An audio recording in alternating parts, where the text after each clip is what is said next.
Hai, perkenalkan nama lengkap saya Maria Rosliana Anisti.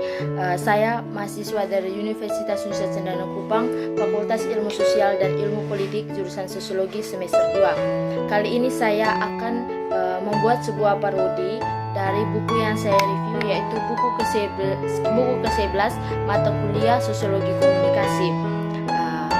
Untuk teman-teman yang belum like, dipersilakan untuk like, comment, and subscribe. Selamat menonton.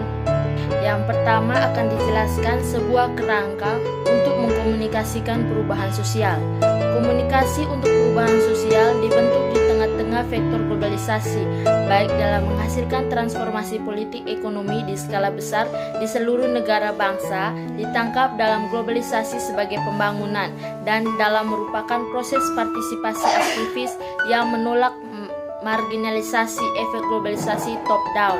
Digambarkan sebagai konsepsi ruang waktu yang dipercepat pergerakan modal, barang, tenaga kerja, jasa, dan gambar lintas nasional batas-batas globalisasi telah disertai dengan perubahan dramatis dalam kepemilikan modal dan sumber daya, mengkonsolidasikan sumber daya dan kekuatan di tangan transnasional modal.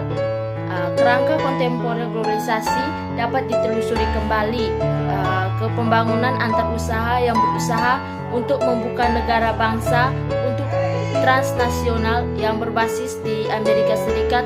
Korporasi dipahami dalam lingkup politik perang selama 4 dekade terakhir.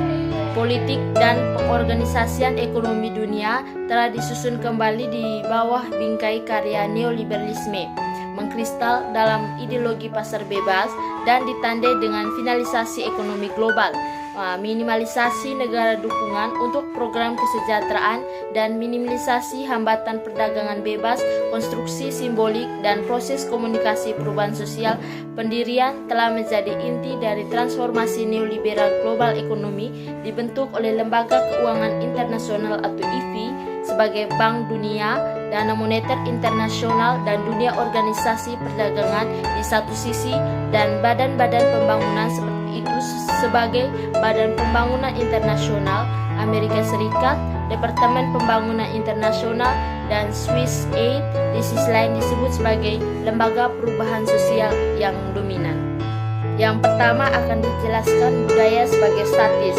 Konseptualisasi budaya sebagai sistem terbatas dengan nilai-nilai bersama, keyakinan, dan praktik banyak membentuk dasar dari teori awal budaya dalam komunikasi. Budaya terletak di tempat lain, ditempatkan dalam masyarakat tradisional yang menjadi sasaran intervensi modernisasi. Pengembangan budaya statis menjadi fondasi bagi sosial ubah investasi komunikasi, dengan pekerjaan komunikasi diarahkan untuk mengubah budaya di bawah skip universal modernization. Yang berikutnya akan dijelaskan tentang budaya sebagai fluida. Konsep budaya sebagai statis disandingkan dengan latar belakang kecuali budaya sebagai cairan. Budaya sebagai fluida adalah dinamis, dilihat sebagai perubahan dan dibangun melalui komunikasi. Peran komunikasi sebagai kontrastitutif budaya dan sebagaimana dibentuk oleh budaya memperhatikan yang sedang interaksi antara budaya dan komunikasi. Budaya dilihat sebagai keseharian makna, praktik sehari-hari, dan cerita yang diedarkan oleh anggota. Terletak dalam konteks, budaya diekspresikan melalui partisipasi dan negosiasi anggota dalam kehidupan sehari-hari. Yang ketiga akan dijelaskan tentang budaya sebagai tertutup. Perlakuan budaya sebagai sistem tertutup melihat budaya dalam kaitannya dengan aris yang mendefinisikan budaya. Seringkali dikonseptualisasikan dalam istilah komunitas. Budaya berlabuh di ruang yang ditentukan secara geografis.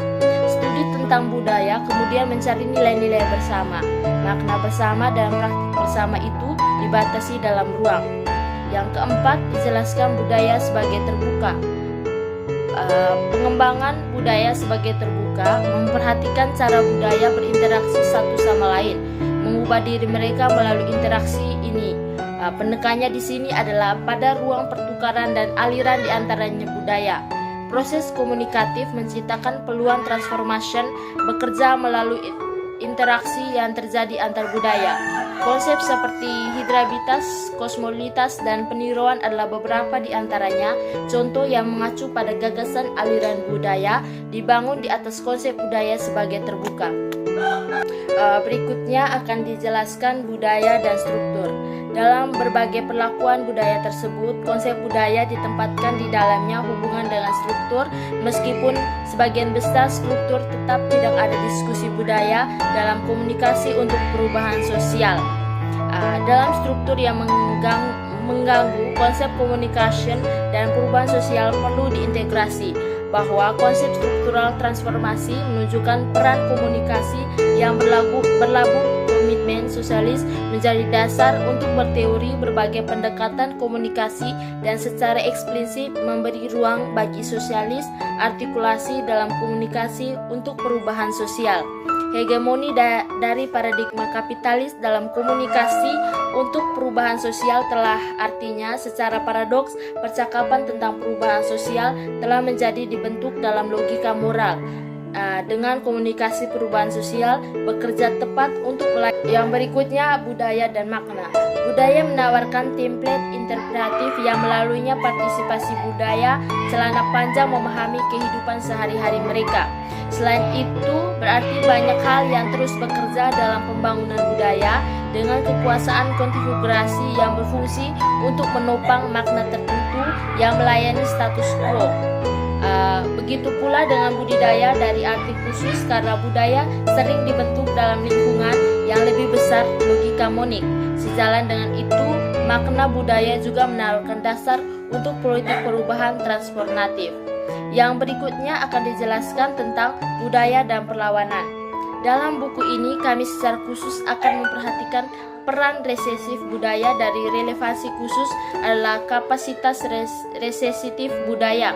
Interpretasi budaya, kami akan berpendapat menawarkan template untuk imajinasi itu pada dasarnya membayangkan proses sosial, politik, dan ekonomi dengan adil, sosialis, kerangka kerja yang berkelanjutan. Dalam kapitalitas imajinatif mereka sebagai alternatif bergantung pada kapitalisme ekstentif yang secara fundamental telah mengubah dunia.